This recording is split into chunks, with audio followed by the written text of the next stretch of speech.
Look, I'd like to give some credit to a chap called Alastair MacIntyre, philosopher, logician. I didn't say magician, a logician, right? Logic. And taught me logic, with others at uni. It was a small group. Yeah, we weren't a big lecture group. I can't remember, but probably perhaps less than 10 people. And reading an article of his, well, a chapter in a book that I got out of the university library. I'm still a sort of retired member of it, you know. And it's called Philosophy and History, and he's the second contribution, Alastair MacIntyre. And, well, I won't say I fully understand it, but how impressed I am at his view. Let me see if I can find something. Changes in the overall academic division of labour, comma, in the internal structuring of philosophy and in literary genre are of course all intimately related to conceptual change and related not as three independent processes interacting with each other and with a fourth, but as aspects of one and the same complex but unified history. He's pointing out, if you quite reasonably don't pick up the drift of that statement, what he said in the first couple of pages of that article, chapter, that we view things from where we are. Our conceptual framework, our ideology, our culture, and you know, the position we're in the discipline, the structure of the discipline, how it's split up into different branches and whether they are related to each other, like they used to be in history if you go far back. You know, scientists covered everything, not just physics or just maths or something, you know, or politics. You know, look at Aristotle or Plato. I mean, he's covering every topic you can think of, isn't he? Whereas we now come from a specialist branch with its own ideology and culture and supposed historicity. And that's developed in a context of society's overall change in beliefs and values and so forth. And then, you know, he says genre, in the very way that I just realized, how am I presenting what I think is wisdom? I mean, you may think arrogantly, so I understand that, but I'm doing it in terms of biography, I suppose, without realizing it, so affected by Paramhansa Yogananda's autobiography that I felt that speaks more than anything else to the potential hearer. They can relate to a person better than cold analysis, cold logic. The genre now is personhood communication. So I let on that, you know, things aren't all hunky-dory for the person who's speaking, namely me. You know, he's gone through a real life, same as you have. In fact, isn't this the very essence of compassion? To recognize something in another person's life that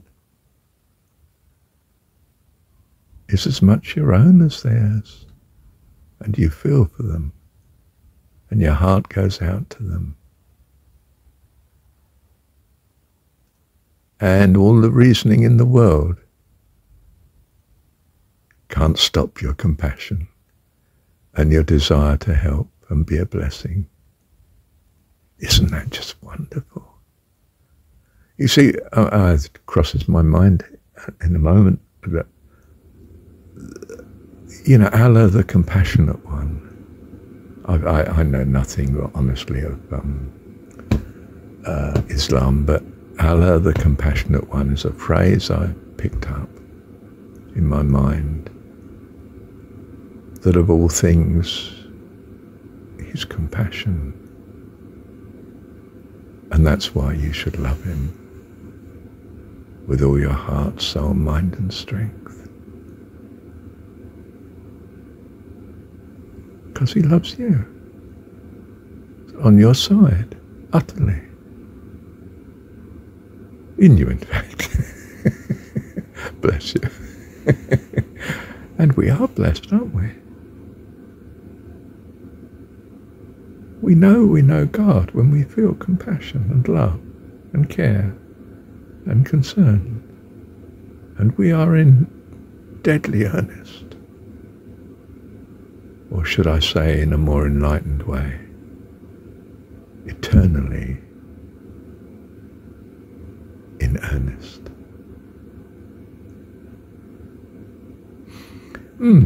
Where was I? Alastair MacIntyre. Secular chap, started as training, I think he did a year, first year or something, training for the ministry in the Catholic Church to be a priest. Became very secular, very academic.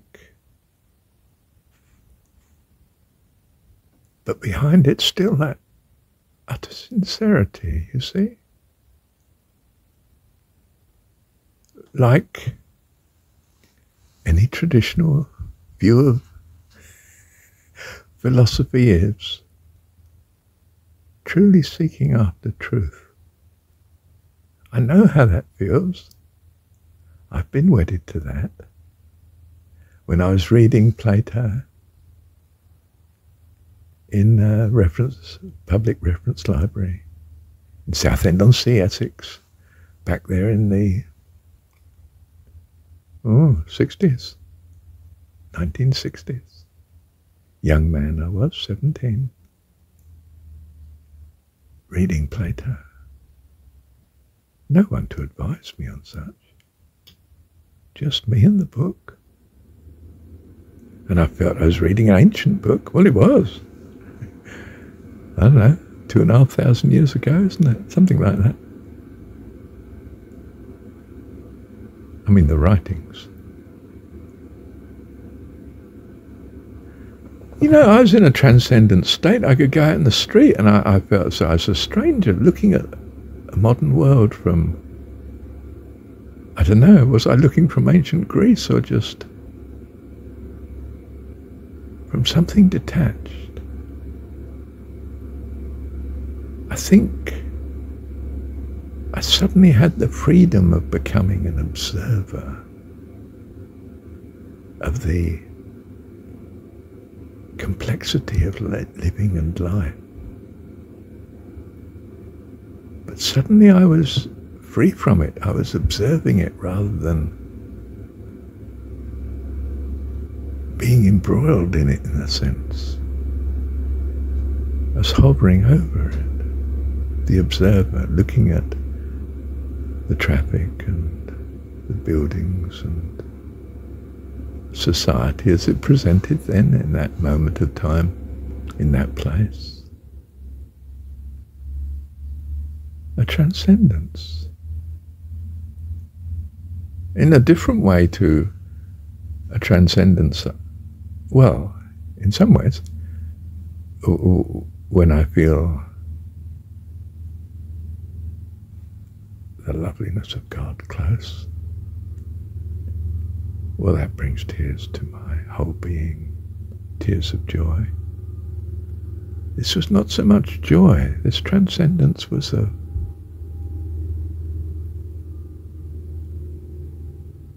I suppose, the effect of a beginning of knowing.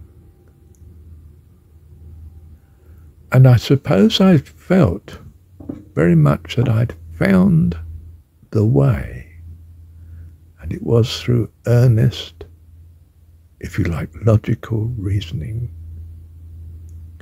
And that flowered into, of course, choosing logic as an option when I went to university a year and a bit later, whatever, a couple of years later, and did Alastair's course in logic. Formal logic looks a bit like algebra. I mean, it's not, but it looks like it. We give everything symbols, and we work out the basis of logical reasoning and so on, axioms and all that stuff. I don't mean I've used formal logic. I'd already, somewhere at that time of reading Plato, I was reading Robert H. Thowless. I've forgotten what the name of that book was, something about rationality or the rational mind, or Robert H. Thowless. And it put logic in everyday words.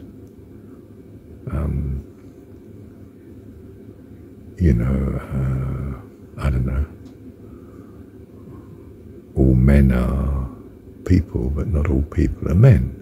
There's logical fallacies that you must be careful to not fall into. Straight and crooked thinking.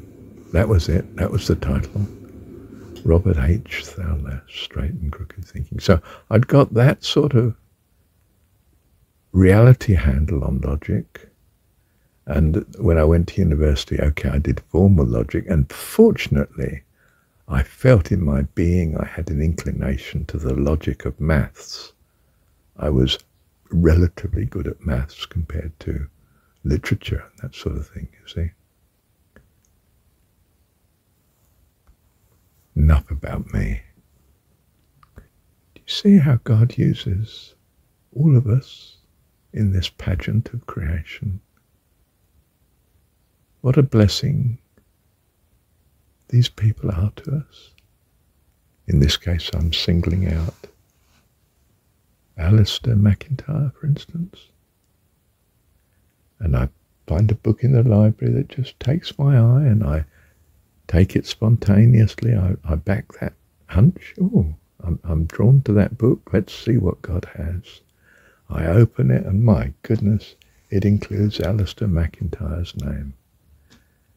So, of course, I haven't read any of the other chapters. I'm just reading that. I'm not even reading that a great deal. I just touched it for a few pages. But what a blessing that chap was to me. And, okay, he wasn't religious. Yeah. But he was in deadly earnest, and so was I. And I could recognize that, you see. By the grace of God, I could recognize the earnest. And many of the students did. We would go to his lunchtime lectures for anybody. They were not something you were going to be examined in. You just went along if you knew of his charisma. He's a charismatic sort of lecturer. He could relate to the students fantastically. I guess, well, all my teachers have been a help in giving me examples of how to teach. Just lovely. What a blessing. Thank you, Alastair. Well, he's dead now. If not, he's probably very much alive. Thank you, Heavenly Dad. Oh, look, must add this encouragement to you. Remember always, God has you as part of this incredible creation. You are a contributor. He's doing a necessary part through you and me, all of us. We're all playing a role in this fantastic pageant play, this amazing teaching experience. You know, you can, like Alastair, be absolutely secular, but so earnest, presenting to me and other students as someone who is truly seeking truth and understanding. It's a charisma. We followed after him, just like that. You know, who is the most able academic in this establishment? Oh, it's him. There's no question of it. For some of us, not all of us, but for some of us, you matter so much to some people, and they know it.